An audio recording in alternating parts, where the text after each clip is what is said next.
So last हमने देखा कि टैली के अंदर यानी कि टैली प्राइम के अंदर जो है वो किस तरीके से उसका हमें इंस्टॉलेशन करना है, किस तरीके से टैली प्राइम में डेटा माइग्रेशन करना है, वो हमने देखा।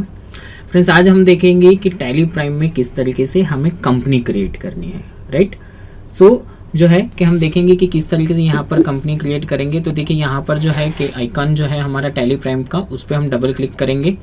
जैसे ही डबल क्लिक करेंगे तुरंत ही जो है हमारा प्राइम का ये स्क्रीन जो है यहाँ पर आपको ओपन होगा।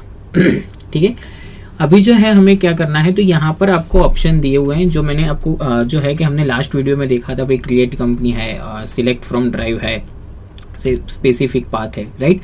अभी जो है हमें कंपनी क्रिएट करना है, तो यहाँ पर आपको क्रिएट कंपनी का ऑप्शन दिया है, तो आप यहाँ पर क्रिएट कंपनी के अंदर जा सकते हैं, राइट। यहाँ पर हम क्रिएट कंपनी में गए, यहाँ पर हम एक कंपनी क्रिएट करेंगे। सो यहाँ पर हम क्या करेंगे, तो यहाँ पर कंपनी का एक नाम देंगे। जैसे कि भी हमारा जो कंपनी है वो हमारा कंपनी जो है यहाँ पर है स्टारलाइट इनकॉर्पोरेशन, राइट। यहाँ पर जो है हमें उसका मेलिंग एड्रेस देना है, तो ये हम देंगे उसका मेलिंग एड्रेस।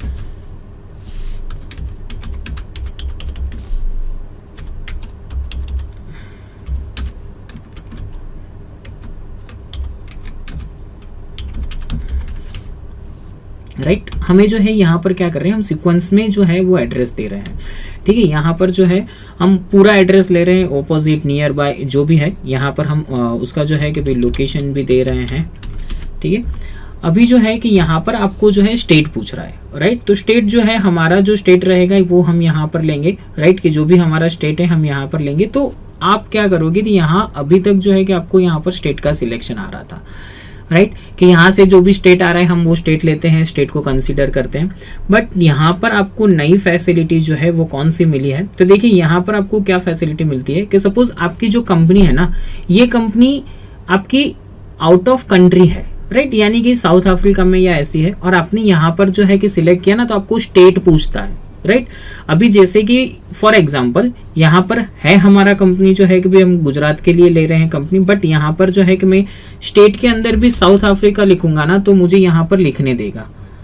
देखिए यहाँ पर जो है कि मैं एस्केप दिया, यहाँ पर मैं लिखूंगा साउथ अफ्रीका। देखिए तो साउथ अफ्रीका कंट्री है एज अ, बट स्टेट में मुझे लेने देगा। जैसे ही मैं साउथ अफ्रीका ले लूंगा, नीचे यहाँ पर जो है कि आपको देखना रहेगा कि यहाँ पर क्या चेंजेस आता है। तो देखिए जैसे ही मैंने साउथ अफ्रीका लिया, तुरंत ही साउथ अफ्रीका मैंने ऊपर लिखा था स्टेट में, बट वो कंट्री में चला गया। नीचे बेस करेंसी जो है वो भी चेंज हो गया। ठीक है, यहाँ पर प्रोविंस करके आपको पूछ रहा है, यानी कि साउथ अफ्रीका में क्या है, प्रोविंस है।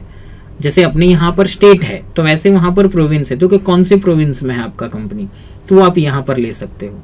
ठीक है, इनकेस अभी मुझे पता चला है कि भाई जैसे मुझे जो है कि वहां पर प्रोविंस नहीं, मैं जो कंपनी क्रिएट कर रहा हूँ वो मेरी दुबई की है, तो मैं यहाँ पर प्रोविंस में भी दुबई भी लिखूंगा ना, तो वो तुरंत ही क्या हो जाएगा कि दुबई एमिरेट्स आता है दुबई में, तो वो दुबई में एमिरेट्स ले लेगा, और कंट्री जो रहेगी उसमें यूएई ले लेगा।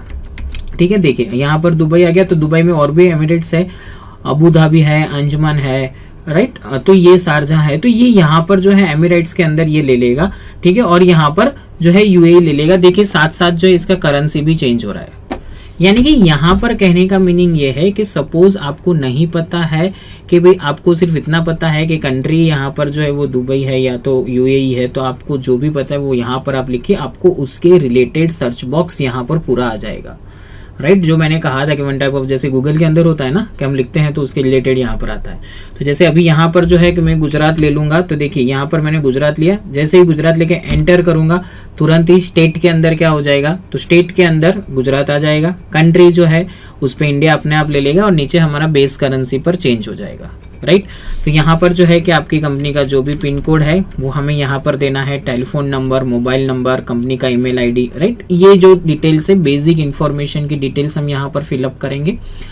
यहाँ पर जो है आपको फिनेंशियल ईयर और बुक्स बिगिनिंग फ्रॉम जो है यहाँ पर पूछ रहा है। इट मीन्स कि हमारा जो फिनेंशियल ईयर जहाँ से स्टार्ट हो रहा है, तो अभी राइट नाउ हमारा जो है वो है 1 अप्रैल 21। यहाँ पर बुक्स बिगिनिंग्स फ्रॉम, तो उसके अंदर हमें लेना है कि जब से हम अकाउंटिंग इसके अंदर मेंटेन करना स्टार्ट कर रहे हैं वो वाला हम लेंगे। राइट। सो यहाँ पर देखिए दूसरे कोई ऑप्शंस जो है वो फीचर्स आपको यहाँ पर नहीं दिख रहे हैं, ठीक है। आपको यहाँ पर जो है डायरेक्टली बेस करेंसी और फॉर्मल नेम यहाँ पर दिया गया है, तो आप जो है यहाँ पर फॉर्मल नेम और करेंसी ये जो है आपको सिर्फ दिखेगा, आपको दूसरे फंक्शन जो है यहाँ पर कोई दूसरे फंक्शंस आपको शो नहीं करेंगे। इजी स्टेप से आप यहाँ पर कंपनी क्रिएट कर सकते हैं, ठीक है। इफ एनी केस के आपको वो भी फंक्शन देखने हैं कि वे कौन से फंक्शन है, तो यहाँ पर आपको F12 का कॉन्फ़िगरेशन दिया हुआ है। सो यहाँ पर आप F12 के कॉन्फ़िगरेशंस के अंदर जा सकते हैं। जैसे ही आप F12 के कॉन्फ़िगरेशन में जाएंगे, यहाँ पर जो है कि आपको शो कर देगा कि भाई ये जो है आपको ये कंपनी का जो फॉर्म है उसमें आपको वॉलेट पासवर्ड वाली डिटेल्स चाहिए, एक्सेस कंट्रोल की डिटेल्स चाहिए, करेंसी की, तो आपको जो भी डिटेल्स चाहिए उसको आप यस कीजिए। तो देखिए जो हमारे जो ERP के अंदर जो स्क्रीन में आ रहा था वही सेम मुझे यहाँ पर शो कर देगा, राइट। सो अभी जो है कि यहाँ पर आपको रिक्वायरमेंट नहीं है, तो आप F12 में ये जो एक्सेस कंट्रोल के और एडिशनल फंक्शंस हैं हम उसको नो रख सकते हैं। और जैसे ही आप उसको सेव करोगे एंटर करके, राइट, जैसे कि यहाँ पर मैंने उसको सेव किया, आपका कंपनी सेव होने के जस्ट तुरंत बाद आपको एक फॉर्म ओपन हो जाएगा, राइट। ये फॉर्म जो है वो आपको क्या बता रहा है, तो ये फॉर्म आपको बताएगा कि आपकी जो कंपनी क्रिएट है वो कंपनी सक्सेसफुली क्रिएटेड हो चुकी है, राइट। यहाँ पर जो है आपको क्या करना है, तो यहाँ पर मेरी कंपनी जो है वो क्रिएट हो चुकी है। यहाँ आपको फंक्शन दे रहे हैं कि अकाउंटिंग है, इन्वेंट्री है और टैक्सेशन है, राइट। जो हम F11 के कॉन्फ़िगरेशन कह रहे थे ना कि भाई F11 के कॉन्फ़िगरेशन हम ERP में देखे थे कि जैसे F11 के कॉन्फ़िगरेशन होते हैं, तो सेम एज यहाँ पर आपको कंपनी क्रिएटेड सक्सेसफुली जो है वो हो गया। उसके बाद तुरंत ये फंक्शन आ जाएंगे कि आपको कौन कौन से फंक्शन एनेबल करने हैं। हाँ, आपको बाद में करना है तो बाद में भी कर सकते हैं, बट एट दिस टाइम कि आपको क्या करना है, ठीक है। सो यहाँ पर आप यस करोगे तो आपको एक यहाँ पर एक ऑप्शन भी है मोर फीचर्स। अभी तो बट ऑलवेज है कि आपको दो फीचर्स दिए हुए हैं, अकाउंटिंग के अंदर, इन्वेंट्री के अंदर, टैक्सेशन के अंदर। आपको और भी कोई फीचर्स एनेबल करने हैं तो आप यहाँ से यस कर सकते हैं। देखिए जैसे ही यस करोगे तो इन्वेंट्री के अंदर भी आ जाएंगे, टैक्सेशन के अंदर भी आ जाएंगे, ऑनलाइन एक्सेस जो है उसमें आ जाएगा। आपको जो है कि दूसरे फीचर्स भी देखने हैं कि ऑल फीचर्स करोगे तो ऑल फीचर्स आ जाएंगे, जस्ट लाइक पेरोल है तो कि किस तरीके से इन्वेंट्री है, टैक्सेशन है। तो ये यहाँ पर जो है कि आपको कंपनी रिलेटेड सारे फंक्शंस जो है वो बता देंगे, राइट। यानी कि आपके जो बिजनेस की जो नीड्स है, तो आपने जब कंपनी क्रिएट किया है तो at the time of creation आप वहाँ पर जो है उसको ले सकते हैं, ठीक है। सो यहाँ पर जो है कि आपकी जो भी रिक्वायरमेंट होगी वो यहाँ पर हम ले लेंगे, जैसे कि भी मेंटेन अकाउंट है, इन्वेंट्री है, इंटीग्रेटेड अकाउंट है, राइट। अभी जो है हमारी GST की डिटेल्स नहीं चाहिए, यानी कि GST अभी हमें एनेबल नहीं करना है, तो हम उसको नो कर सेव कर सकते हैं, ठीक है। जैसे ही आप सेव करोगे तुरंत ही आपको जो है यहाँ पर बता देगा आपकी गेटवे ऑफ टैली की स्क्रीन, और ये आपकी कंपनी जो क्रिएट हो चुकी है उसकी स्क्रीन। सो फ्रेंड्स, हमने ये जो टॉपिक देखा, इस टॉपिक के रिगार्डिंग आपको जो भी कोई क्वेरी है या तो आपके माइंड में कोई क्वेश्चन है तो आप forums.learn1.com पर लिख सकते हैं। फ्रेंड्स, नेक्स्ट टॉपिक के अंदर हम देखेंगे कि गेटवे ऑफ टैली क्या है, गेटवे ऑफ टैली पर कौन कौन सी फंक्शनैलिटी हमें मिलती है, कौन कौन सी यूटिलिटीज़ आप वहाँ से डायरेक्टली यूज़ कर सकते हो, ये डिस्कस करेंगे नेक्स्ट टॉपिक के अंदर।